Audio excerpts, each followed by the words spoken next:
Hey guys, this is a full review and comparison of two phones that are priced about the same. But we're going to get into this and see which one I think is the better buy. Let's do it.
So let's get into this comparison, and I'll tell you what I think about both of these. There's a lot of controversy behind the pricing on this particular phone right here.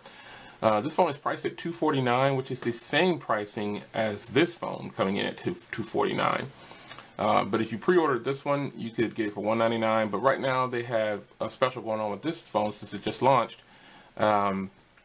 $199, and you get a free speaker, a free month of service, the same thing that they did when they launched the Mate 2, and it's they give you $50 off. So it's kind of like $199, you get a little bit of extra stuff. But after that's said and done, is it worth the $249 price tag? I'm going to get to a comparison here. I'm going to look at screens.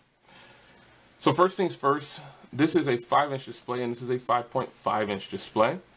720p versus 1080p. Who can say which one is better? I personally think that the Alcatel Onetouch Idol 3 is one of the brightest screens I've ever had on a phone. It is a sharp display. I'm going to change some settings here right on camera here to make sure this doesn't time out. It is a sharp display, and it definitely is a lot brighter in the sunlight than the Huawei P8 Lite. It is crisper, sharper. It's 1080p display. I mean, so you really can't, the naked eye, you really can't tell too much. But if you zoom in, and you can see pixelation on the P8 Lite, which this isn't a problem though, because I'm all for the end users, and you know, I personally like the screen on this one better. This is a bigger screen and it's 1080p, but I like this screen too because it's a 5-inch display. And it's 720p, so they both have a high pixel count, 294 and 401. Just looking at them, you can't really tell, you know, the difference in the two. But they're both pretty good. I like the Idol 3 better though. More real estate, 1080p is a win-win. So body of the device, the Huawei P8 takes on the slab of the slab type front and back center beam type deal. And it is a beautiful, beautiful design. I really like that the speaker is on the bottom. The mic is here, speaker's there, charging sync there. I like the dual SIM, dual LTE, micro SD card slot as well, volume rocker. Headphones up top, not one of my favorite positions for a headphone, but I think some people just do it. Because it's easier, I guess, for build quality. I have no idea, but same thing with this one. The headphone's on the top, and it's not one of my favorite positions for a headphone. Charging sync microphone, dual speakers on the front of this one with a mic and a speaker to take calls in any orientation, which is called reversible.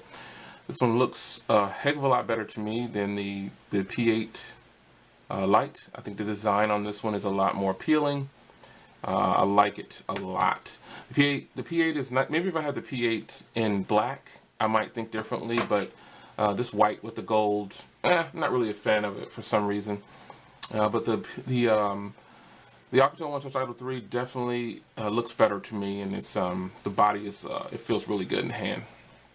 So sound, I really don't need to do a sound comparison, but I did one, and obviously the front-facing speakers on here gives you a different element than just having it on the bottom speaker. Now with the iPhones, when I put it up against it, it was a tough battle, but this speaker is not really that loud compared to some of the other phones that I have as well. Even compared to the G4, this phone is, and the G4 has a backfiring speaker, so I said that the G4 speaker is really loud, like really loud. If you haven't heard the G4 speaker, it is a loud speaker. So sound quality on this is definitely going to go to the Idol 3. It's just these aren't the most powerful speakers, but they are backed by JBL, and they are loud. They're clear. They're crisp. But I've already shown in other videos that they're not the loudest, in my opinion. But the Huawei speaker here, it is loud, but it's not very, very loud at all. Not compared, especially not when compared to the Idol 3. So the next thing I wanted to talk about was the cameras. Now here's where the Huawei just didn't really impress too much. I'm gonna grab some things of color here, and I did this before. I'm just gonna grab some. I got some little props here, so I'm gonna take a picture and show you. I don't think that the camera, the 13 megapixel camera on the Huawei, is that great. Pictures look grainy, if you will, and the Idol 3, it doesn't have the best camera either. But it definitely is a lot better than the Huawei camera. I'm going to pull this picture up here. Let's go to gallery. Let's go here. All right.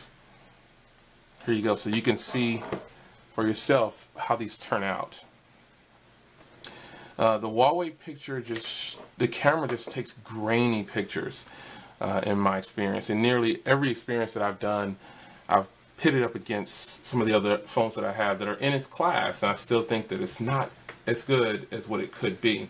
There could be some tweaking going on that I might need to do, but nonetheless, the camera on the Idol 3 performed better in nearly every test that I did. So camera goes to the Idol 3 again. Web browsing on both of these is pretty cool. I use Chrome on both, so I don't have any. I'll call this one a tie because Chrome is so iffy in my experiences.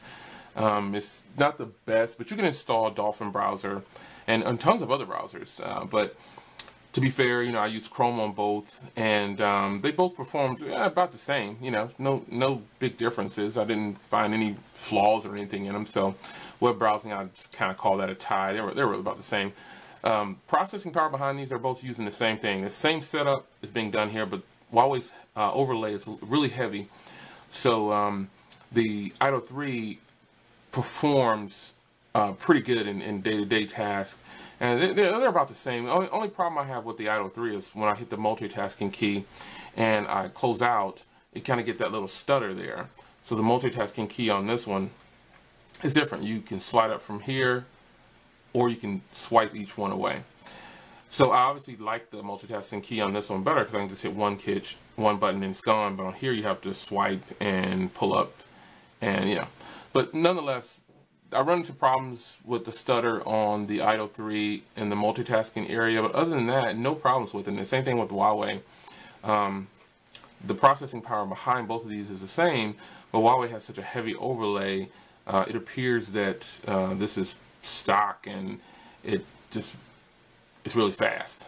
So kind of call this one a tie, if you will. You know, it's kind of, they break even, kind of, sort of. You know, they both have their hiccups, but nonetheless, I like them both. So feature wise, this has a ultra power saving mode, which is really helpful. I really like that.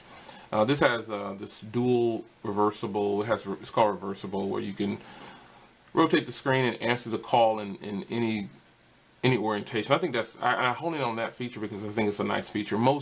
If I was a salesperson, or if a salesperson was trying to sell me both of these, there's really not much you can say about both of these. They're Android devices, and the person will probably lean more towards looks and features as far as speaker quality and things like that. But the reversible feature is a nice one.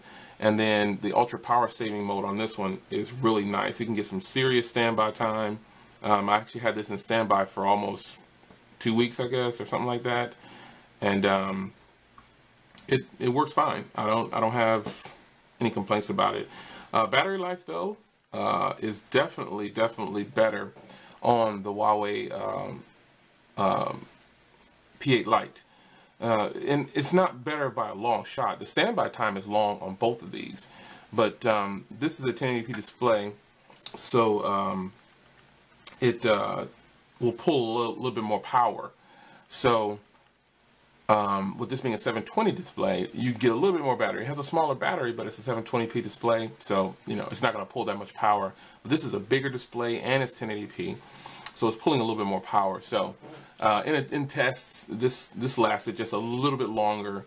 Without the ultra power saving mode, it lasted just a little bit longer than this one. Now, if I turn on ultra power saving mode, you actually lose a lot of functionality, so that's kind of like an emergency case deal. This does have battery power saving mode, like Lollipop Android type deal, but it doesn't really save you that much. It'll still burn through the battery. But that's how these fare out, in my opinion, guys. I think the P8 Lite is a nice device, but when you start to compare it to phones in its price range, and I will also bring in the Zen phone later on to match it up against both of these, I guess. But when you start to compare the Huawei phone next to phones that are in its price range that are offering a ton more as far as build quality, screen, anything you can point out definitely several more things on this one than this one. The camera on the P8 Lite is kind of depressing. It's almost like it's unreal. I took several photos and I just couldn't get it to take the best photos for some reason. So that's how I feel about it. I think the Alcatel Onetouch Idol 3 right now is still really great. Some of you might bring up the OnePlus One, but I wasn't really a fan of the OnePlus One since day one. I tried to get it that one time, and they lollygagged around with the stupid invites, and I lost interest. And then tons of other phones come along that are a ton better, like the S6 Edge and the G4, and the Boss over here, Passport. But the Idol 3 is definitely a much better purchase than the Huawei P8 Lite. This is nice, but I think it's just priced way too high. It's $249, even at $199. I think it's priced too high. So what that it has a dual SIM slot and an SD card slot too, but I think it needs to be upgraded to 5.0, and it needs the latest Emotion UI. I believe this might be a 3.1. Is that the latest one? I don't know for sure. But just comparing it to this phone, I mean, it's just not a contender. This is much more appealing to me for $249 than this one. So there you have it. It's your man Jay Will.